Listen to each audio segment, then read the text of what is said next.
할렐루야. 우리 한번 인사하겠습니다. 주님 부활하셨습니다. 네, 그닥 믿으시지 않는 것 같습니다. 정말 믿으신다면 정말 기쁨으로 아마 고백할 터인데 별로 믿어지지가 않으시는가 봐요. 우리 믿어지시는 만큼 주님 부활하셨습니다. 네, 조금 더 믿어지시나 봅니다. 아, 그런가요? 먼저 질문 한 가지를 하고 들어가 보도록 하겠습니다. 오늘 주님 부활하신 거 정말 믿으시죠? 아멘, 아멘이셔야 합니다. 그렇다면 주님 십자가의 죽으심을 믿으십니까? 정말 주님께서 십자가에서 죽으심을 믿으십니까? 그걸 믿으신다면, 그 사실이 믿어지신다면, 자, 진짜 질문입니다. 예수님께서 십자가에 죽으시고 부활하시는 것이 누구 때문입니까? 정말 나 때문이라는 걸 믿으십니까? 아멘, 아멘이십니다. 오늘 저희가 함께 나누고자 하는 요한복음 20장 1절부터 10절까지 말씀은 예수님께서 십자가에 달려 죽으시고 우리가 잘 알고 있는 것처럼 3일 만에 부활하신 그 예수님에 대한 이야기입니다.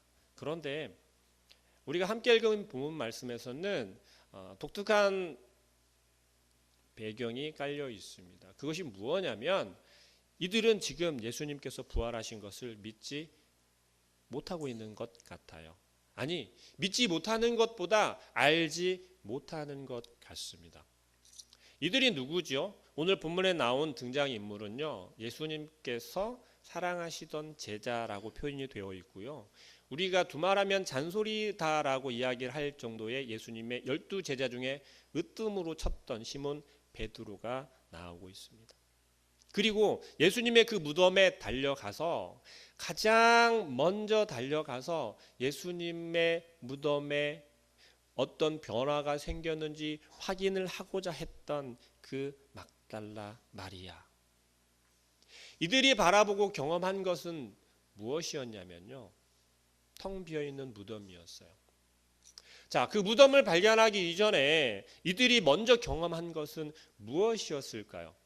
우리가 너무 잘 알고 있는 겁니다. 너무 상식이어서 너무 잘 알고 있어서 이것은 지나가던 사람이 물어봐도 우리가 어느 누구든 지금 교회를 다니기 시작한 분들도 하나님을 잘 모르고 예수님 잘 모른다 하더라도 설명할 수 있을 정도로, 자, 예수님은 어떤 분입니까? 라고 물어보면 어떻게 대답하죠? 십자가에 죽으신 분입니다. 누구든 다 대답할 수 있습니다. 오늘 본문에 나온 등장인물들도 마리아도 그랬고요, 시몬 베드로와 예수님을 사랑하시던 그 제자도 역시 예수님께서는 십자가에 못 박혀 죽으셨습니다, 달려 죽으셨습니다 라고 설명할 수 있는 그러한 제자들이었어요. 우리와 다르지 않았다라는 것을 제가 말씀을 드리고자 하는 것입니다. 그런데 문제가 하나가 있네요. 예수님께서 십자가에 달려 죽으실 때 이들은 어떤 상태였을까요? 예수님의 제자들은 예수님께서 십자가에 달려 죽으실 때 어떠한 상태였었나요? 충만한 상태였었나요? 아니면 메마르고 부족한 상태였었나요? 우리는 잘 알고 있는 것처럼 충만한 상태였어요. 무엇으로 충만하였었습니까? 주님의 말씀으로 충만하였었고 주님과 함께함으로 충만하였었다라는 것입니다. 그들에게는요, 아무런 문제가 없었어요. 거리낌이 없었고 막힘이 없었습니다. 왜요? 예수님과 함께 하였기 때문에 그렇습니다. 여러분들은 어떻습니까? 우리가 처음 교회의 첫 발을 디뎠고 우리가 예수님에 대해서 처음 접하게 되었을 때 예수님에 대해서 하나하나 알아가며 하나님의 사랑에 대해서 하나하나 알아가며 충만함이 넘쳐나시던가요? 아니면 그럼에도 불구하고 계속해서 메말라 가시던가요? 충만하지 않으셨습니까? 기쁨이 넘치지 않으셨습니까? 감사함으로 막 넘쳐나지 않으셨습니까? 그런데 이들이 예수님과 함께 하였던 그 제자들이 복면한 닥친 그 상황, 그 위기의 상황, 그게 어떤 상황입니까?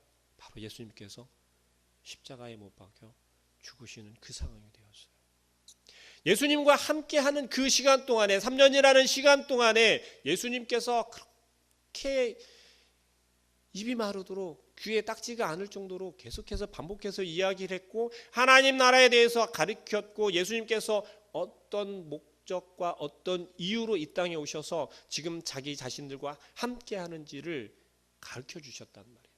그리고 십자가에 드디어 달리시게 되었어요. 십자가에 죽으시게 되었단 말이에요. 그런데 이 제자들은 그것을 알았나요? 몰랐나요? 여전히 모르고 있다라는 거예요. 자기들과 함께하였던 그 예수 그리스도가 예수님께서 하나님의 아들이신 예수님께서 십자가에 달려 죽으셔야만 하는 그 이유에 대해서 그렇게 설명하였고 알게 하였고 제자들에게 따로 특별 과외를 하면서까지 가르쳐 주셨어요. 그리고 너희도 이처럼 하라고 나처럼 하라고 가르쳤단 말이에요. 제자들은 그때 알겠다라고 대답했어요. 네, 주님을 따르겠습니다. 주님이 하신 것처럼 우리가 행하겠습니다. 주님 말씀대로 순종하겠습니다. 우리도 그렇게 지켜나가겠습니다. 우리가 지금 고백하는 것처럼 말씀을 배우고 하나님 우리가 안다라고 고백하고 고백하면서 하나님 앞에 나도 그렇게 살겠습니다. 똑같은 모습으로 주님이 십자가 앞에 섰단 말이에요. 그런데 어떻습니까? 예수님의 제자들, 주님께서 십자가에 못 박혀 죽으시는 그 순간에 제자들은 어떻게 하였나요? 그 자리에 그 순간에 주님께서 십자가에 달려 죽으시는 그 순간에 그 죽음에 동참하여야 했던 그 제자들이 어떻게 행동하였습니까? 다 도망갔잖아요. 다 사라졌잖아요. 다 숨었잖아요. 우리들은 그런 모습 아닙니까? 주님 앞에서 말씀대로 따르겠습니다. 명령만 하십시오. 순종하겠습니다. 제가 그 말씀 지킬게요. 저에게 말씀만 하세요. 제가 그걸 감당할게요. 고백했지만 정작 우리에게 던져지면 우리에게 맡겨지면 우리는 어떤 모습인가요? 주님, 저는 아직 할 때가 아니에요. 저는 아직 부족합니다. 조금만 더 시간을 주세요. 저에게 조금만 더 능력을 주시면 안 되겠습니까? 저에게 조금만 사람들을 마음 맞는 사람들을 붙여주시면 안 되겠습니까? 여전히 우리는 요구하고 있다라는 거예요. 주님께서는 우리에게 충분히 혼자도 할 수 있고 우리 스스로 설 수 있고 우리가 나아갈 수 있도록 능력을 부여해 주셨고 우리에게 가르쳐 주셨다라는 거예요. 방법도 알려 주셨단 말이에요. 우리는 듣는 순간은 아 이렇게 하면 되겠구나라고 깨달았고 느꼈어요. 그런데 주님께서 십자가에 달려 죽으시니 우리 곁에서 없어지니 사라지니 우리 눈에 보이지 않게 되니 이 제자들은 어떻게 되었습니까? 두려움에 사로잡혔어요. 왜요? 이제는 주님께서 우리와 함께하지 않으시는 것처럼 느껴졌기 때문이에요. 이들은 예수님을 온전히 알았을까요? 몰랐을까요? 여전히 그들과 함께하였던 그 주님을 온전히 깨닫지 못하고 있었다라는 거예요. 눈에 보이는 현상과 눈에 보이는 그 상황 속에서는 하나님의 아들이십니다 라면서 부르짖었고 고백했지만 눈에 보이지 않게 되자 하나님의 아들이었던 예수 그리스도는 온데간데 사라져버리고 없어졌다라는 거예요. 그들의 마음 가운데 있었던 그 예수 그리스도도 하나님을 향한 마음도 의심이 생기기 시작한 거예요. 이게 분명한 것인지 내가 정말 하나님을 믿는 것인지 내가 예수님을 따르는 것인지 내가 지금까지 따랐던 것이 무엇인지 헷갈리기 시작한다는 거예요. 확신이 점점 사라지기 시작했다는 거예요. 왜 그렇습니까? 여전히 우리는 예수님만 붙잡지 못했고 하나님의 말씀만 부여잡지 못하고 있기 때문이었다. 하나님께서는 우리들에게 그저 믿고 따르기만 하면 되어지게끔 이끌어가고 계셨어요. 우리들에게 다른 것을 요구한 것이 아니라 그냥 하나님의 말씀대로 순종만 하면 되어지게 우리에게 말씀하셨고 보여주셨고 이끌고 가고 계셨다라는 거예요. 그것이 바로 하나님의 창조의 계획이셨어요. 바로 창조의 그 순간이셨고요. 그런데 주님의 십자가 죽으심 그 앞에서 우리가 두려워 떨며 그 순간 우리가 함께 동참하지 못하고 도망갔었던 그 제자들의 모습처럼 하나님께서 아담과 하와에게 한 가지 순종만을 요구하셨을 때 그 순종을 따르지 못하고 불순종하였던 것처럼 그 하나를 믿지 못하고 그 마음 가운데 의심하며 자기들의 마음대로 해보고자 했던 그 불순종 때문에 주님의 십자가 죽으심에 동참하지 못하고 두려움에 떨었던 그 제자들처럼 우리들의 모습이 지금 그러하다라는 것입니다. 지금 부활의 주일에 주님의 부활을 기뻐하며 우리가 함께 감사함으로 나아가야 하는 그 시간에, 오늘 이 시간에 우리들의 마음을 한번 점검해 보길 바랍니다. 우리는 정말 예수 그리스도의 십자가의 죽으심을 정말 진정으로 믿고 있는지, 그 십자가의 죽으심을 우리가 정말 믿고 있는지, 그 죽으심에 우리가 함께 동참하고자 하는 마음은 있는 것인지, 우리가 그 십자가 죽으심에 동참하여야만 오늘 이 순간, 이 시간 주님의 부활을 우리가 함께 기뻐할 수 있고, 그 부활의 주님이 내 안에 역사하고 계시고 내 안에서 나에게 말씀하시며 내가 다른 길로 가지 아니하고 오직 하나님 앞으로만 갈 수 있게 이끌어 가신다라는 것을 오늘 확신할 수 있을 줄 믿습니다. 십자가의 죽으심은요, 어떤 죽음입니까? 우리가 다 알고 있는 그러한 것들, 너무 잘 알고 있어서 우리는 그것을 잃어버리거나 망각할 때가 많습니다. 십자가의 죽으심, 우리의 죄를 대속하기 위해서 죽으신 대속적인 죽음이지요. 맞습니까?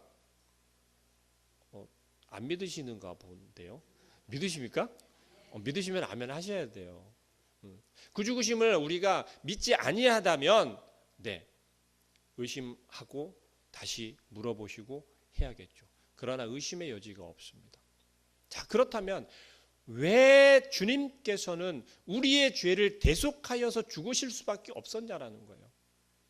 자꾸 우리가 주님께서 십자가에 죽으셨을 때 우리를 대신하여서 우리의 죄를 대속하여서 죽으신 대속물이기 때문에, 우리의 대속물이기 때문에 죽으셨습니다 라는 대답만 하시면 거기에서 제자리 걸음이라는 거예요. 더 깊이 들어가지 못한다라는 거예요. 온전히 그 가운데 있는 주님의 십자가 죽으심의 의미를 우리가 잃어버리고 살아갈 수밖에 없다는 거예요. 대속물로 죽으셔야만 했던 그 이유는 뭐냐면요, 주님께서도, 하나님의 아들이신 예수 그리스도께서도 하나님의 말씀에 순종하신 그 순종이 있다라는 것입니다. 하나님의 아들이신 예수 그리스도조차도 아버지이신, 우리의 아빠 아버지 되시는 하나님의 말씀에 순종하신 그 순종이 그 십자가의 죽으심에 있다라는 거예요. 결국은 예수님께서 우리의 대속물로 죽으신 것도 하나님 말씀의 순종이며, 불순종한 것이 아니라 바로 순종의 열매를 우리에게 남겨주기 위함이었다라는 것을 우리는 기억해야 할 것입니다. 또 한 가지는요, 예수 그리스도의 십자가 죽으심은 무엇입니까? 지난 금요일에도 한번 말씀을 드렸는데요, 하나님께서 직접 우리의 죄를 해결해 주시기 위해서. 우리의 죄가 무엇입니까? 우리의 죄는요, 죽음이에요. 영원한 죽음이에요. 영원한 죽음을 해결해 주시기 위해서. 해결한다는 건 무엇입니까? 영원한 생명으로 바꾸기 위해서. 영원한 생명을 우리가 소유해야만 하나님과의 관계가 완전히 회복이 되며 하나님의 자녀로 살아갈 수 있게 된다라는 것이죠. 그 영원한 죽음을 해결하기 위함이 바로 예수 그리스도를 희생하신, 산 제물이 되어 희생하시는 바로 그분이 누구십니까? 예수 그리스도이신 성자 하나님이시다라는 거죠. 다시 말하면 하나님께서 직접 우리의 죄를 대속하기 위하여서 스스로가 대속물이 되시고 우리를 대신하여서 그 십자가 죽으심에 함께 동참하고 계시다라는 거예요. 우리는 단지 예수님만을 생각하면 아직까지 어린아이와 같은 신앙 가운데 그 십자가를 바라보고 있게 되는 거죠. 하나님이 아들인 예수 그리스도를 이 땅에 보내시고 대속물로 삼기 위해서 예수님께 말씀하시고, 예수님은 순종을 하시고 하나님은 뒷짐지고 구경만 하시는 것이 아니라 직접 이 땅에 오셔서 예수 그리스도의 죽으심 가운데 함께 동참하심으로 하나님의 영원한 생명을 우리에게 다시 허락하신, 회복하신 그 사건이 십자가의 죽으심인 줄 믿으시길 바랍니다.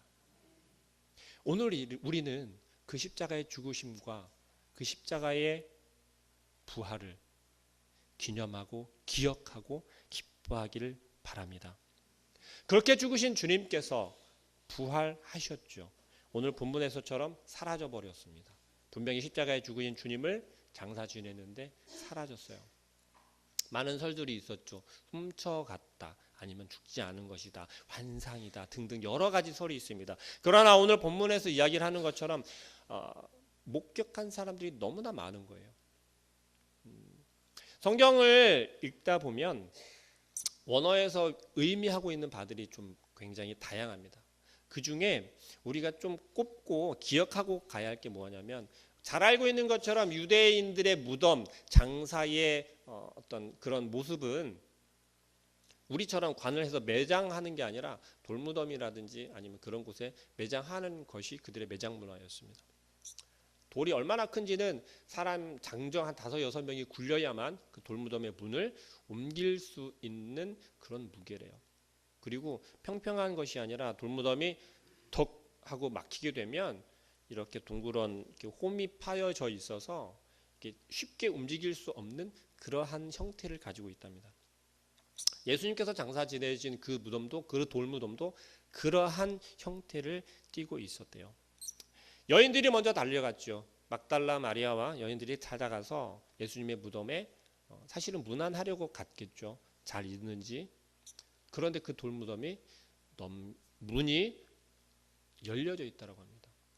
원어에 보면요, 그것이 표현되어져 있는 그것들을 보면 복수의 형태로 표현이 되어 있어요. 다시 말하면 혼자서 넘겼겠다, 혼자서 넘기워져 있다라는 표현이 아니라 여러 명이 함께 움직여 놓았다라고 표현되어 있다라는 거예요. 다시 말하면 한 명이 아니라 여러 명이 움직여야만 되는 그러한 상황이었고, 여러 명이서 그것을 움직여야 되어졌다라고 하는 것으로 설명되어지고 있습니다. 예수님께서 돌무덤에 분명히 장사되었던 건 어떤 한 사람이 행한 것이 아니라 여러 명이 행하였고, 되어진 일들도 여러 명이 목격하였다라고 하는 의미가 되는 것이죠. 어쨌든 중요한 것은, 우리가 기억해야 할 중요한 것은 예수님께서 부활하셨다라는 겁니다. 예수님의 부활이 가지고 있는 의미가 무엇일까요? 여러분들에게 예수님께서 부활하셨다라고 하는 것은 어떤 의미로 다가오시나요? 여러분들에게 정말 예수님께서 부활하심이 믿어지신다면 한번 잠깐 생각해 보실까요? 나에게 예수님께서 부활하셨다라는 건 어떤 의미인지. 개개인마다 다 다를 수 있습니다. 동일할 수도 있겠지만 아마 다 다를 것이라고 생각합니다. 어떠신가요? 여러분들께 예수님의 부활은 어떤 의미를 가지고 계신가요? 크게 그냥 이야기를 해서 기쁨입니까? 슬픔입니까? 기쁨이 되겠죠. 자, 그러면 십자가의 죽으심과 연결해서 한번 볼까요? 예수님께서 십자가의 죽으심이면 기쁨입니까? 슬픔입니까? 대답을 못 하시는군요. 이게 슬픕니다고 이야기하면 슬플 것이고 기쁩니다고 이야기하면 그렇겠죠? 우리 신앙인들에게, 기독교인들에게, 우리들에게 예수 그리스도의 죽으심은 기쁨이겠죠. 왜요? 왜냐하면 그 의미를 이제 알고 그 십자가를 생각하면, 십자가 죽으심을 생각하면 우리에겐 영원한 생명을 얻는 그 기회이기 때문에 기쁨이 될 수밖에 없어요. 그러나 그 의미를 모르는 그때는 어떻게 해요? 이 제자들처럼 아직 주님께서 다시 부활하실 것을 알지 못하고 믿지 못했던 이 제자들에게는 어떤 것입니까? 슬픔이며 두려움이라는 것이죠. 우리의 신앙 가운데 여전히 십자가의 죽으심과 부활이 분리되어져서 우리는 생각되기 때문에 십자가의 죽으심은 우리 여전히 슬픔으로 남아있고 다가온다라는 것이죠. 우리는 부활절을 준비하면서 어떤 마음으로 준비하시나요? 한 주간 고난주간을 그렇게 함께 동참하고 또 부활 주일을 준비하면서 제가 옆에서 보니까 정말 막 굉장히 많은 손들이 필요해요. 여러 가지 것들을 준비하잖아요. 또 우리 터치존도 프로젝트도 시작되어서 시간들도 굉장히 막 타이트하단 말이죠. 그 가운데 우리가 헌신을 하는 손길들이 너무나도 많습니다. 그 하나하나를 우리는 생각할 때 어떤 생각을 가지고 어떤 마음으로 아마 동참할까요? 다르지 않을 거예요. 하나님만 생각하고 예수 그리스도만을 아마 생각할 거다라고 여겨집니다. 아멘이십니까? 네, 아멘이셔야 합니다. 다른 생각하시면 안 돼요. 네. 자, 그런데 그 가운데서 우리는 주님의 고난에 동참한다라고 하는데 정말 주님의 고난에 동참하셨습니까? 주님의 어떤 고난에 동참하셨나요? 자, 오늘 이전도사 너무하네라고 말씀하실 것 같은데요. 네. 우리가 어떤 고난에 동참했는지를 우리는 분명히 아셔야 돼요. 그저 고난 주간이니까 나는 고난 주간에 이렇게 동참해야지, 이렇게 동참했어. 그것이 아니고요. 분명한 의미를 가지고 있어야 된다는 거죠. 주님께서 고난 받으신 것이 무엇이고 왜 고난 받으셨는지, 누구 때문에 고난 당하셔야만 했는지 그걸 분명히 기억하셔야 한다는 것입니다. 그래야 주님께서 고난 받으신 것이 주님의 십자가 죽으심과 연결이 되며 십자가의 죽으심이 결국은 뭐예요? 다시 부활하신 영원한 생명의 부활로 이어질 수 있다는 것입니다. 십자가는 단순히 고통의 의미가 아니라 고통의 상징이 아니라 죽음의 상징이 아니라는 것입니다. 십자가는요, 생명인 것이죠. 부활인 것입니다. 그것을 우리가 인식하고 그 의미를 우리가 기억하고 있을 때 주님의 부활은 죽음에서 영원한 생명으로의 거듭남이며 회복인 줄을 믿으시기 바랍니다. 우리에게 말씀하시는 것은 바로 그것인 거죠. 하나님께서 우리 인간을 얼마나 사랑하시는지는 이미 요한복음 3장 16절에 말씀하고 계세요. 저는 그것을 하나님의 100% 사랑이다라고 표현을 합니다. 하나님이 세상을 이처럼 사랑하사 독생자 예수 그리스도를 주셨으니 이는 그를 믿는 자마다 어떻게 해요? 영원히 죽지 않게 한다라는 거예요.